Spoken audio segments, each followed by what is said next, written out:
ගියක් හදන්න ඉඩමක් තෝරගන්න ගියාට පස්සේදී අපි දැන් මේ කතා කරන්නේ සංස්කෘතික සහ ජ්‍යොතිෂ පැතිකඩයන් පිළිබඳව. මොකද අපි කාරණා පහක් ගැන කතා කරනවා. පළවෙනි කාරණාව කතා කරලා ඉවරයි. දෙවෙනි කාරණාවේ සංස්කෘතිකම සහ ජ්‍යොතිෂමය පැත්ත ගැනයි මේ කතා බහ කරගෙන යන්නේ. එතකොට අපි ඉඩමක හැඩය ගැන කතා කළා. තවත් ඉඩම් කිහිපයක් තියෙනවා කතා කරන්න. ඒ හැඩයන් අතරේ තියෙන හැඩයක් තමයි මෙන්න මේ හැඩය. වසර ගණනාවක අත්දැකීමෙන් අනාගත දැක්මෙන් සාම්ප්‍රදායික ඉදිකිරීම් ක්ෂේත්‍රය අතික්‍රමණය කළ ගුණාත්මක ඉදිකිරීම් කලාවේ දැවැන්තියෝ වන අපි EMC Grand Holdings. මේකට කියන්නේ ශකට භූමිය කියලා.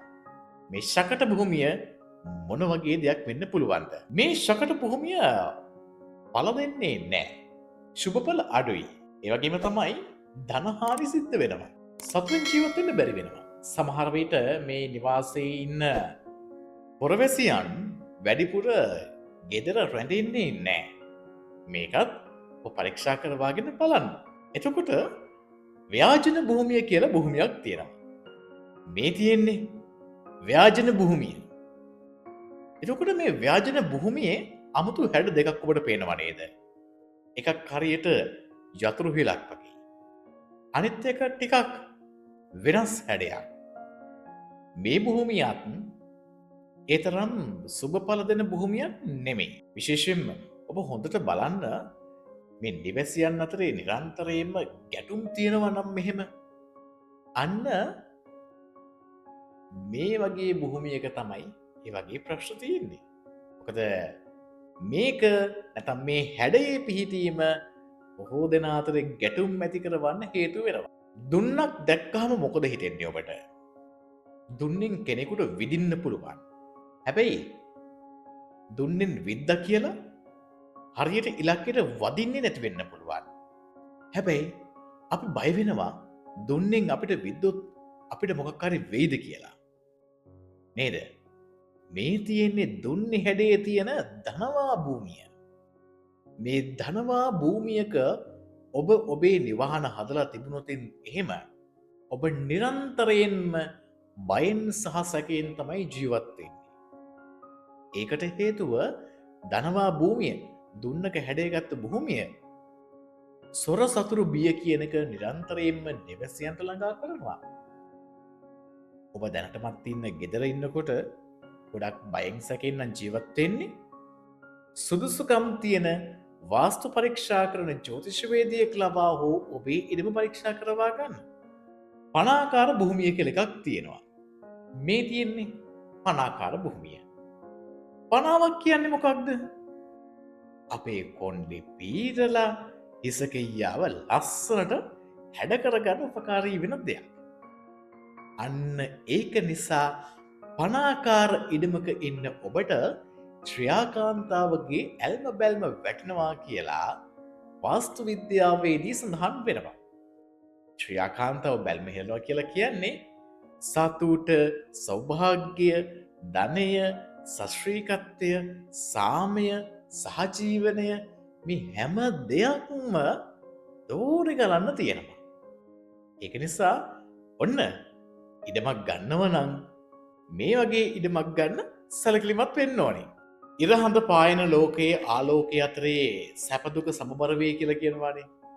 ඒ වගේ සැප දුක සමබරව ගෙවන්න කැමති කෙනෙක් නම් ඔබ අරගන්න ඕනේ කේවලාකාර භූමියක්. මේ තියෙන්නේ කේවලාකාර භූමිය. පේනව නේද? මේ කේවලාකාර භූමියේදී සැප, දුක, ධනය, පාඩුව, ලාභ, අලාභ මේ හැම දෙයක්ම හරි සමානව ලැබෙනවා. එක පැත්තකින් එනවා, මේ පැත්තෙන් යනවා.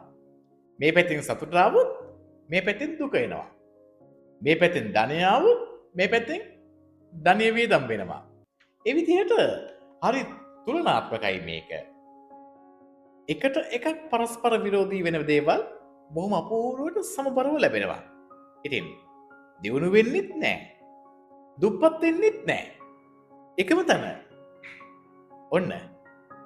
ඔබ මෙහෙමනම් ඔබේ ඉඩම ගැන පොඩක් පරීක්ෂා කරවාගෙන බලන්න.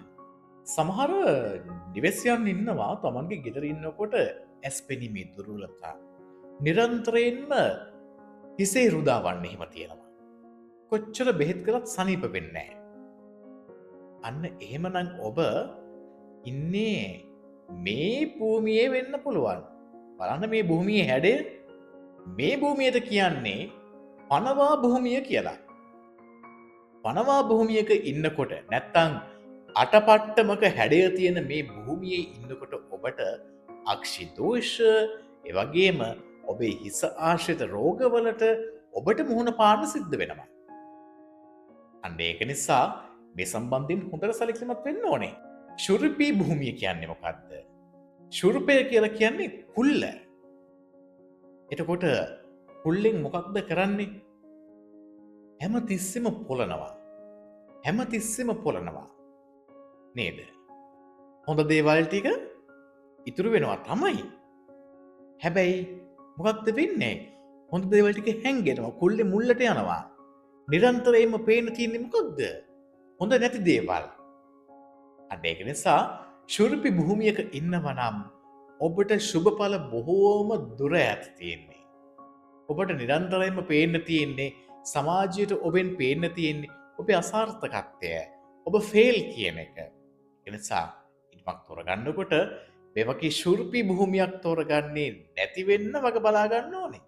මේ තියෙන්නේ මුර්ජාකාර භූමිය. මුර්ජාකාර භූමිය කියලා කියන්නේ කාන්තාවන්ට බොහොම අශුභ ඵල ගෙන දෙන භූමියක්.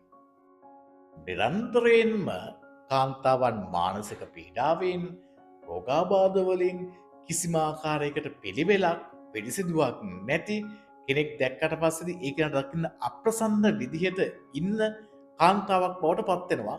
මෙන්න මේ වගේ ඉඩමක ඉන්නවා නම්. ඉතින් මේ සම්බන්ධයෙන් සුදුසුකම් ලත් කෙනෙකුට හෝ හොඳ විෂය පිළිබඳව ප්‍රවීණ දැනුමක් තියෙන විශාරද ජ්‍යොතිෂවේදියෙක් ලබා පරීක්ෂා කරවා ගන්නා තරමට හොඳයි. ඉතින් මේ අපි කතා කළේ ඉඩමක් තෝරගන්නකොට නැත්නම් නිවසක් ඉදි කරනකොට ගොඩනැගිල්ලක් හදනකොට ඔබ සැලකිලිමත් වෙන්න ඕනේ සංස්කෘතික සහ ජ්‍යොතිෂ පැතිකඩයන් පිළිබඳව. මේ වගේ තවත් ගොඩක් දේවල් තියෙනවා කතා කරන්න. අපි ඉස්සරහට කතා කරමු. සෑම දෙයක්ම අනාගත ආයෝජනයක්. ඔබේ එවැනි ආයෝජනයන්හි අපි පෙරගමන්කරුවන් වන්නෙමු. ආරම්භයේ සිටම අපිට ඔබ සමග පියනගන්නෙමු. විශ්වාසයෙන් දැනුමින් සන්නද්ධව මන අධීක්ෂණයෙන් අපි එම ගමන ඔබව වගකීමෙන් රැගෙන යන්නෙමු. ඔබ කුමන ස්තරයක වුවද අප ඔබගේ මිතුරෙකු වන්නෙමු. වසර ගණනාවක අත්දැකීමෙන් අනාගත දැක්මෙන් සාම්ප්‍රදායික ඉදිකිරීම් ක්ෂේත්‍රය අතික්‍රමණය කළ ගුණාත්මක ඉදිකිරීම් කලාවේ දැවැන්තයෝ වන අපි EMC Grand Holdings